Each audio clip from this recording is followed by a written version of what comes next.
we cannot consider na Congressman just Busita. because of 5 or 3, 5 or 10 present here, yun na ba ang boses ng more than, ilan General Acobo, sir, ang PNP personnel?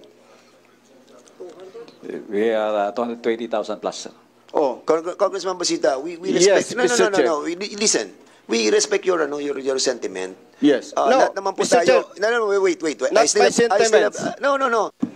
Okay, sa ating parliamentary status, we are in the period of asking our resource persons, regarding issues doon po sa 56 to 57 years old. But remember,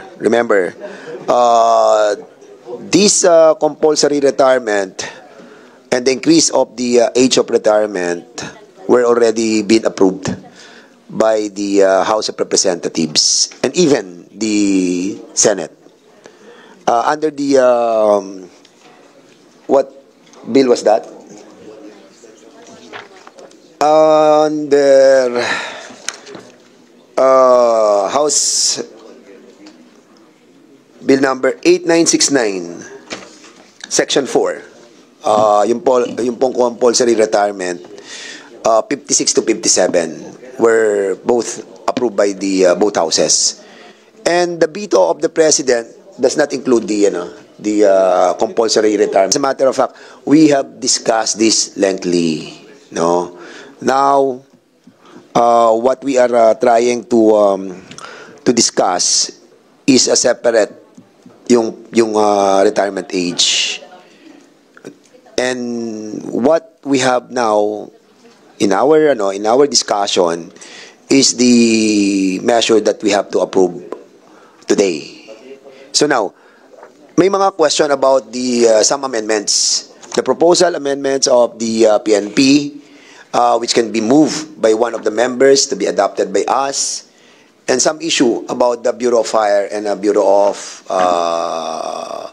Jail Management, that they have to be included as well in this retirement age. So I think it is incumbent upon this committee to include the BJMP and the Bureau of Fire. So I want to hear a motion to include an amendment to the said measure. Yes, I move Congressman that the Bureau of Lasa. Fire and Protection and the Bureau of Jails should be included in this particular bill, Mr. Chair. Yes, and there's a motion to include the BJMP and the Bureau of Fire in the said measure. Any objection? Hearing there's a second motion and no objection. The said motion is now approved. All right. So we'll be moving. If there's no other more questions or queries, so we'll be moving on the next part, no? Ito yung Mr. Chair. Yes, Senator Busita, go ahead. Mr. Chair, masama lang kasi ang loob ko kung hindi ko ma-brought out yung sentiments ng rank and file. Ano po bang malaga?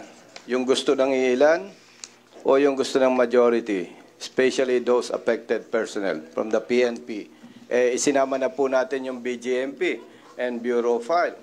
I think, in the interest of service, Mr. Chair, laging ang mahalaga dyan yung majority. Majority lagi, Mr. Chair. Hindi pwede yung ilan lamang. But of course, I respect the members, my colleagues, and the sponsor of this bill. Gusto ko lang iparating, Mr. Chair, as member of this committee, hindi po ako pabor sa ganon. Dapat lagi ang iniisip natin yung moral and welfare ng marami, especially yung maliliit at mahirap natin mga kababayan. And I know, Mr. Chair, with respect to officers of the PNP present here this afternoon, ilan lang naman ang may gusto niyan eh. Now, we have to protect also the sponsor of this bill. How? Malaki ba ang problema, Mr. Chair? Kung hintayin natin yung tamang survey? So, kung lumabas is yes, majority, so be it. Hindi na ako mag-comment dito. Ang pinaparating ko dito, Mr. Chair, yung sentiments ng rank and file and their families. Dati akong pulis kaya alam ko So, I submit, Mr. Chair, kung ano Okay. po ang mapag-anuhan ng committee. Pero, yeah. ang sinasabi ko lamang dito, Mr. Chair, matagal ng problema yan Most of the time, ang nasusunod, yung iilan, hindi na i-consider yung maliliit, yung rank and file. Alam ko yan, Mr. Chair. Okay. Dami na nga kapalpakan sana, wag nating madaliin, Mr. Chair. Ang ano ko lang naman, Mr. Chair, is to conduct proper survey. Okay, Para lumabas Congressman yung... Busita, with all due respect, Yes, Mr. Chair. Kasi sinasabi mo na minamadali natin. We are not. As a matter of fact, we have discussed this lengthily. In the last year pa natin to, pinag-usapan natin ng mahaba to. Nagkaroon pa tayo ng joint committee hearing with Chairman Salceda, with Congresswoman Perer, and Congressman si Tupas and myself, in order to really dissect every provision of the MUP bill, wherein we have approved the compulsory retirement. And we have invited a lot of resource persons. And as a matter of fact, Congressman Busita, the House approved this compulsory retirement of 57. We approved in the plenary. And at the same time, the Senate approved it as well. Now, you are questioning the sentiments of the Yes, Mr. PNP Chair. organization. Yes. We have invited a lot of junior officers who are here today. So basically, I think the thing that we have to do right now is to try to find out from themselves, kung ano talaga yung sentimiento ng ating mga junior officials. So andito sila. Mr. Chair. Sino yung mga junior official na narito right now? Mr. Chair, if I may. Yes. Mr. Chair, galing ako sa PNP. Hindi magsasabi ng totoo yan. And we cannot consider na Congressman just Busita. because of 5 or 3, 5 or 10 present here, yun na ba ang boses ng more than, ilan General Acobo, sir, ang PNP personnel? We are 220,000 plus, sir. Oh, Congressman Busita, we Yes, respect. Mr. Chair. Listen. We respect your sentiment. yes. Lahat naman po Mr. tayo. Chair, No, wait. Not my sentiments. No. This is your sentiment according to the sentiments of the junior officials of our PNP. We understand that. Actually, hindi lang naman po kayo nakakarinig ng ganyang mga sentimiento ng ating mga opisyales. Kahit ako. Marami rin sa mga opisyales na nagsasabi sa akin, ayaw nila. Totoo yun. But we are in this Congress. We are deliberating a measure, and this is being voted upon by the members of this committee. And after which, we bring this in the plenary, and the members are voting on it. And we have voted. And we have decided that this bill to become a law. And then, unfortunately, it was vetoed by the President. But again, I will repeat, yung compulsory retirement was not vetoed by the President. So, in other words, Mr. Busita, Congressman, Senator, nakikita ko yung sentimiento mo, naniniwala ako dyan. But we are in a democratic process that we have to follow what the committee and the plenary will decide upon on a measure. But now, sabi mo nga, ayaw mo natin Mr. pakinggan Chair. yung mga nandito kasi baka bias nga. That's the reason why we approved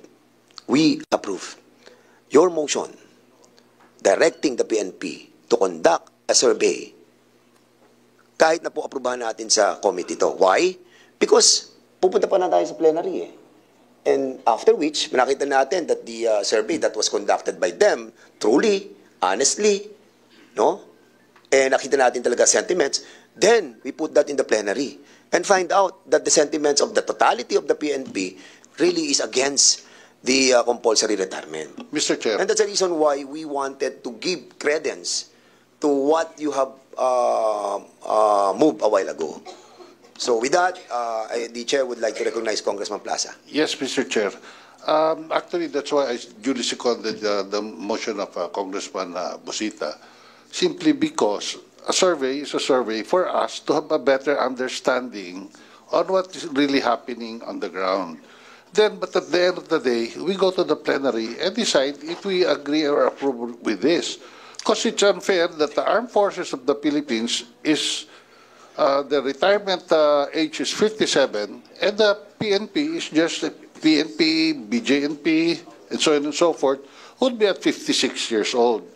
Well, in fact, during the 18th Congress, 59 pa nga yung suggest namin na ang retirement age. Most especially, I think there's a law already that once the Chief of Staff is assigned before the age of 57, 3 years ang minimum tenure niya as Chief of Staff. Kasi ang nangyayari, meron po tayong 6 months lang head ng PNP, then palit na naman.